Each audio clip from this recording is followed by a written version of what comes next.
আসসালামু আলাইকুম এভরিওয়ান, কেমন আছেন আপনারা? আশা করি ভালোই আছেন। আপনাদের প্রতি দোয়া ভালোবাসা রইল। বিএস ব্লগ থেকে আপনাদেরকে স্বাগতম। আপনাদের প্রতি শুভেচ্ছা ও ভালোবাসা রইল।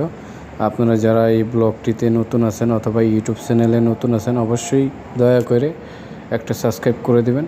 আজকে সৌদি আরব দাম্মাম সিকু সবজির দোকানে অর্থাৎ সবজি মার্কেটে আইছিলাম। দেখেন কত রঙের সবজি, এখানে লাউ আছে, তারপরে ফুলকপি আছে, কাঁচামরিচ, ঢেঁড়স, তারপরে বেগুন, সিম, মিষ্টি কুমড়া, কাঁকরোল, পটল, পেঁয়াজ, তারপরে আলু ছোড়া, তারপরে আলু, শাক, লাল শাক, সবুজ শাক, কত রকমের শাক। তারপরে এই জায়গায় দেখেন অভাব নেই বাহারি রঙের শাকসবজি। আসলে বিদেশের মাটিতে একসময় শাকসবজি পাওয়া যেত না, এখন কিন্তু সব কিছুই পাওয়া যায়। এই যেগুলো হলো ঢেঁড়স, ফুলকপি, পাতাকপি, টমেটো, তারপরে আপনার শসা।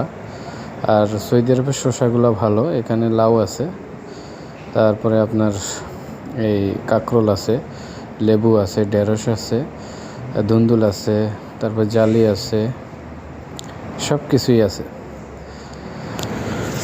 আসসালামু আলাইকুম রহমতুল্লাহি ওয়া বারাকাতুহু।